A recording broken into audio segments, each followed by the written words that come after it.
Dude. Oh, oh. No, no, no, don't use it all up. Gotta pay attention. Dex, pay attention. Okay, here we go. All right. Alrighty then. Alrighty then. When you're on mobile and the buffering effects I'll use to. Ah! Oh, God. It's a good thing I actually had to play the, I actually can enable that. And I think I did. Like, you can, apparently you can, like, not have it where people can kick back. Wait. 5 short. Seriously? 5 short? Oh, I know. Loud. All right. Fine. Fine. Fine. Fine. We're going to go back in here and make the rest of it.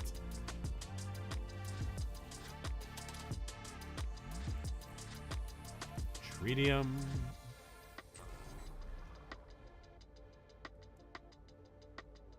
Seriously? That's not enough. I needed 5 more. I had 3 more. Oh, forgot some things. No, I stupidly burned through my parts in order. I can't make what I was supposed to make. Can't get off the planet! I wanted to get to the space station and I'm trapped on this planet. Oh, God. Where's the I know there's gotta be something. Anything. Please, tritium. I don't care. Anything. Dihydrogen. There we go. Baby. I'll watch it not give me any dihydrogen. Come on, come on, come on. You son of a... Oh, I got 1. Got 1 dihydrogen. Come on, come on, come on, come on, come on, come on, come on. Give me more, give me more. Come on, come on, come on, come on, come on, come on, come on, come on. Dex is hungry, Dex is hungry. 1. Really? 1. I don't care. That's enough. That's enough for me to make the fuel. Oh my God. Get me off this planet. Oh God. Yes! Haha! Aha! Huzzah! Technology is recharged. I mean, don't get me wrong. I think this is the planet with the rings on it. That's where I was. I mean, it's very, very red. It's so red. Wait, what was that? I thought I saw something. I got some mesas. I gotta keep my eyes open for abandoned buildings, because abandoned facilities, because they will have the whispering eggs. I was gonna do a video, and I have the footage for it, where you actually can make a couple million units off of the whispering eggs. So you just farm them off of the thing. There we go. Oh, thank God I'm off the planet. All right. Where? There it is. Space station. It's not gonna take 1 hour. Might take 10 minutes, but here we go.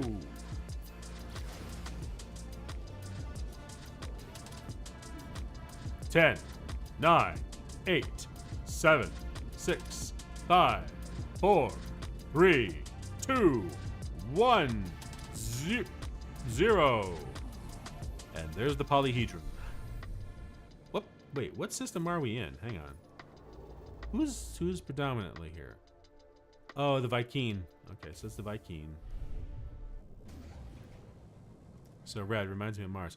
It does a little bit, yeah. Although that was... Oh, nice!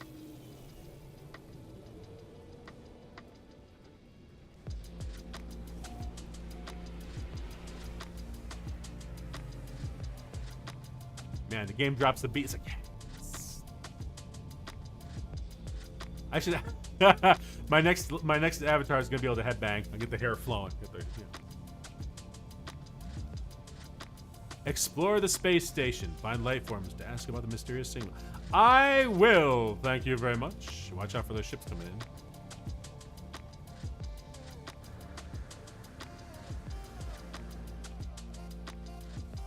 Oh, wow.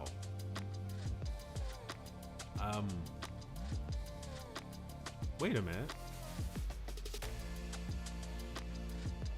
That's... You look right. You're Vy'keen. You are... I don't recognize... You're not... No. You're not Gek. You...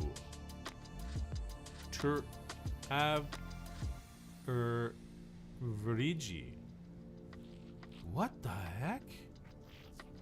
I really shouldn't be staring, but what? I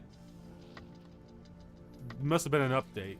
Must have been an update because I'm like, I have no idea.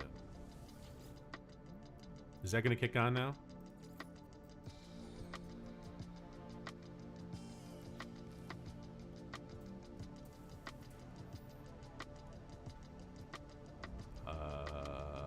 Didn't kick on. Why didn't it kick on? It shows my base. All your base are belong to us. Hot planet. Warp to Ernito Enai base. Bountiful, limited settlements, unending sunlight. Well, it's dark right there in the picture. Fauna regular. Sarah's fauna's regular. She is plant-based, so.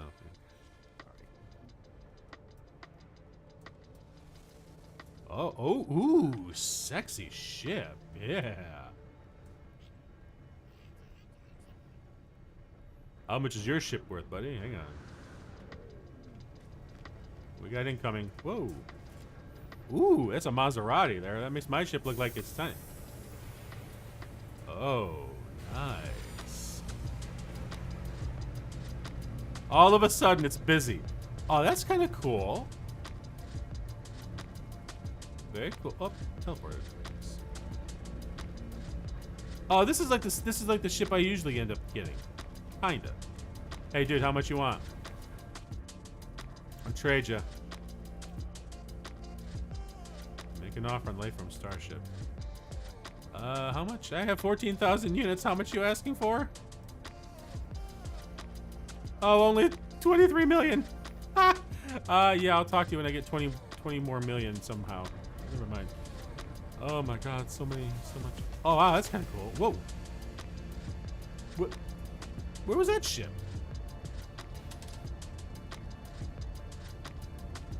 Oh, guy coming in, landing. I think he just ran into the station. Oh, there. Oh, okay. Oh. That's. I gotta admit, some of these ships are really cool. I'm hoping. I'm so big it runs into this thing. What the? Seriously? The one spot? How did I get that? That's amazing. I am hoping that they add in the ability to build your own ship. I think that would be freaking cool. Like, shipbuilding. Like, oh, dude, that would be amazing. Okay, I really gotta talk to you. Who the hell are you? I approached the lost traveler. Their skin is translucent as if they were not truly there. Okay, that's creepy. Okay. Irrevocably corrupted. Take, please. Final proof existed. That. Was he a hologram? The strange being tries to hand me something, but whatever it is immaterial, shimmering in and out of existence. The life form begins to cry, despairing at their own impending disappearance. For a moment, I see another universe. A place. Oh, parallel universe. Oh, he's phased. Oh, stay with them until the end. Ask the stranger's name.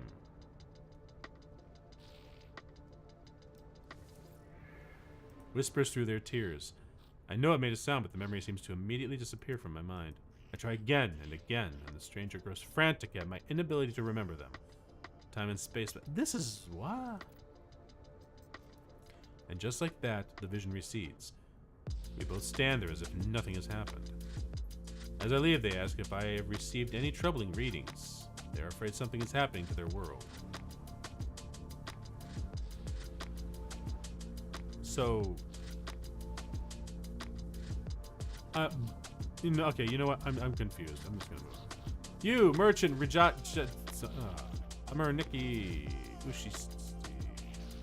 Oh, that's right. I don't know any of the languages. God. Okay. I see a signal mentioned by the base computer. Ask about 16. I look surprised because they release a strange smelling gas. He farted. Okay. This appears to signify our conversation is over. You know what? That makes perfect sense right there. Hey, you! Man at Arms. Where's Tila? He-Man reference. Yeah, blah, blah, blah, blah. Okay, I'm not even going to try to read that.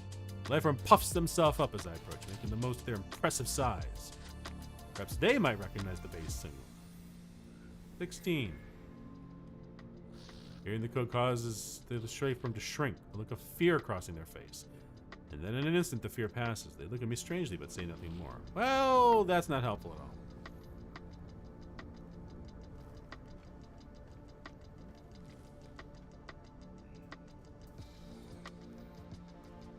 So I can't even ask these people for help. Because a lot of times I could actually ask them for language lessons, and this is... But when I blink, I see that same red light that's staring me at the stress beacon. Oh. Slotline! Repeat 16. We are watching you, traveler friend. Find what we have left you. Though the alien speaks, the words are not their own. That's creepy. Something's taken possession of the guy's body. The red glare logged back directly into my exosuit. Crimson light fades away, and I see the light from glaring at me. Whatever has happened, they do not appear to have witnessed it. I should leave. Perhaps my base computer will be able to make something of this code. God, I gotta go back. Oh! Now I can actually use the teleporter. Right out loud. Okay. Upgrade your inventory at the Exosuit Technology Merchant. When ready to leave, use the teleport terminus to return to your base. Okay. Alright, alright.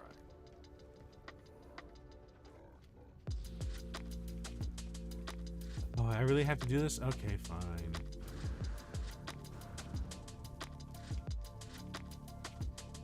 The game really does have some beautiful vistas, I will say that. But I am actually thinking about doing Starfield or whatever it is, I think. I'm not averse to doing it. It's a Bethesda game, so I just wait, see how many bugs it has. Oh, do I get I get a free one? Nice. The encoded message has been stored for later use. When ready to leave, use the transport terminus. I shall.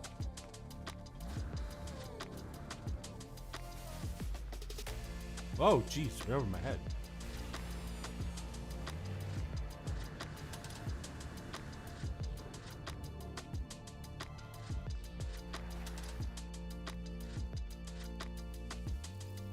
Let's hope that the power's actually on at the base.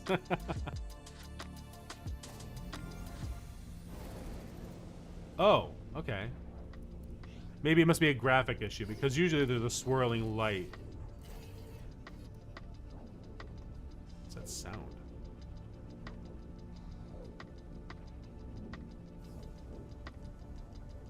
I'm gonna have to put like a warning, like...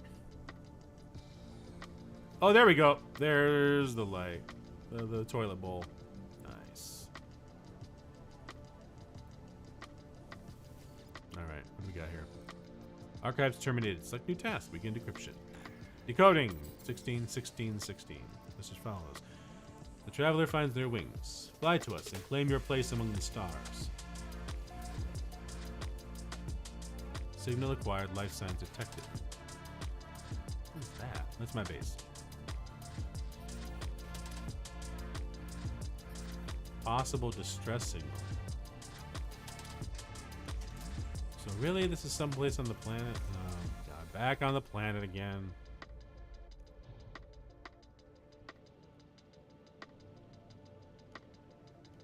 Alright, let's see. 53, 52, 51. Oh, you know what? This is going to take a bit.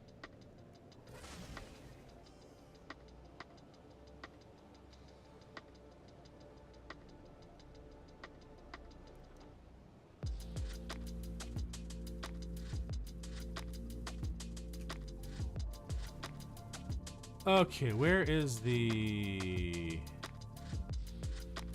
Oh. It wasn't as far as I thought it was. Never mind. Because a lot of times it's actually faster to get out of the atmosphere and then warp to another spot on the planet.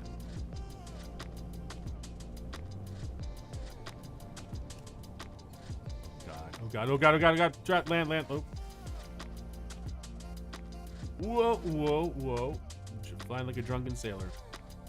There we go.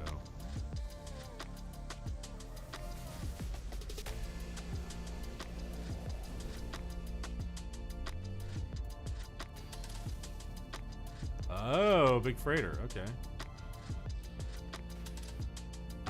You know what? I think we're gonna hold it for the night here. So, I think we're gonna call it a night because it's almost 4 o'clock my time. Oh God. Oh, let me swing over here. I wanted to get going far enough, but man, I was not expecting to do this. Hang on, let me switch back over here. There we go. Oh man. Woo! Well, that was fun. I had a lot of fun doing this. I mean, we got a little, didn't get as far as I was hoping, but at least we got somewhere. So, oh man, I want to thank everyone for stopping by. Thank you. I appreciate it. Manga, SA, you know, I appreciate stopping by.